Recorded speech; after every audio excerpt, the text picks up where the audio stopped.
Hey guys, so little quick overview of what has been occurring the last couple of days.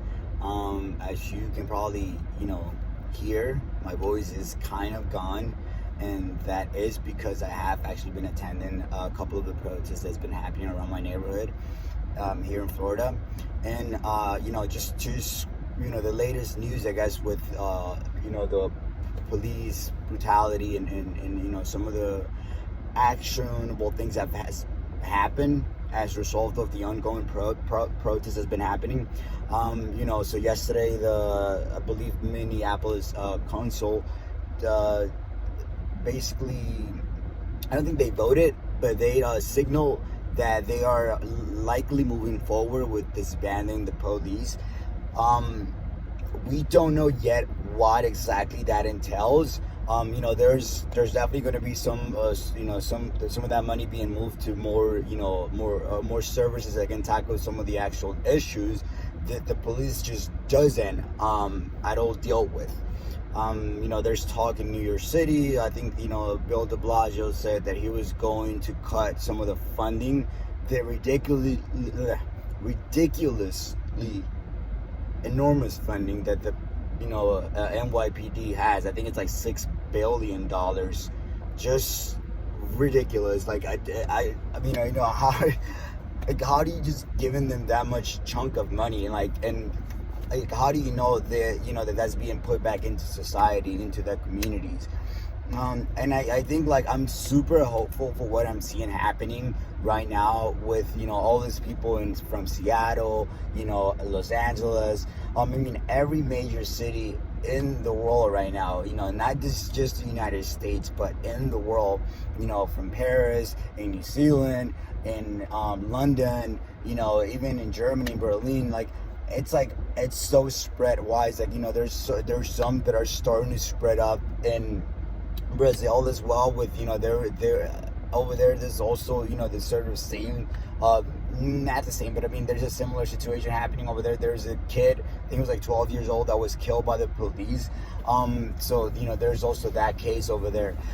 It's very hopeful for what I'm seeing, but I'm also scared. I'm not even gonna lie, just going to the protest, the last couple of times I was like, I don't know how crazy this might get, and I personally don't want to get involved in anything the people start attacking, and the police start shooting at us, and being there pretty much tells you, it shows you that here you have this big almost military institution with all this major riot gear. Helicopters, whatever it is, this tanks. You just think of the most outlandish things, and they have it. So it's just all this money, this public, taxpayer money that is just being it's just being filtered through those institutions like the police department. And what do they give us? What do we get back?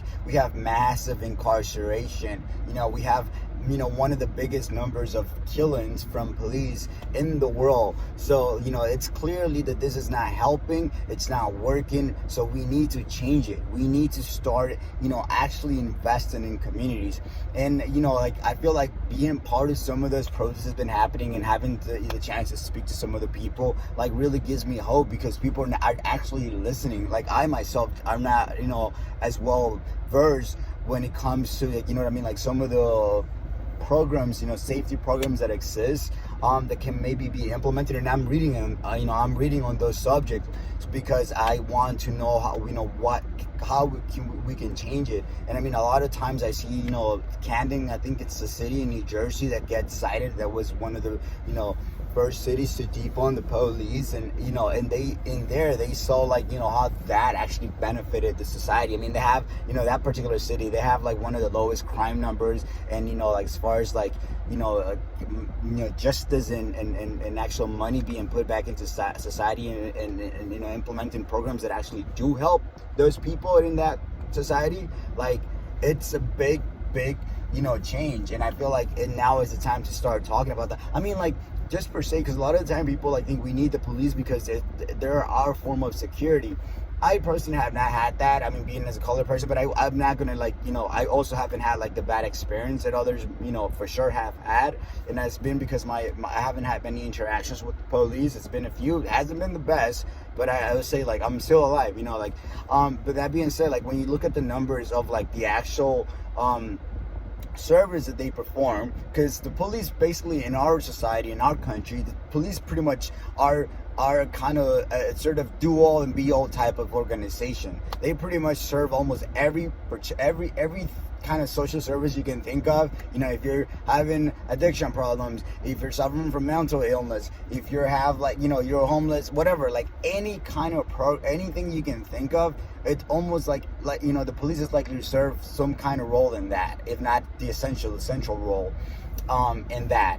And now looking into the actual thing that you would think the police will be serving, which is security. It's finding murderers or like violence, right? Like I was like reading that apparently like they don't even get to like they a lot of the crime that gets committed, or the the murders that get committed, like 30 to 40% of it's like their sort of success rate in finding the culprit. Like it's like they're not even good at that, and a lot of has to do, at least I personally will think so, is because of the inexperience. I mean, they don't get the proper training, and they don't have the proper people in those kinds of roles. So you pretty much like, your solution has been like just build this massive apparatus with like massive technology, and just like someone with like a somewhat like a entry to like lower middle level experience, and hand them a gun and just expect them to solve our problems. Like that's not how you do it.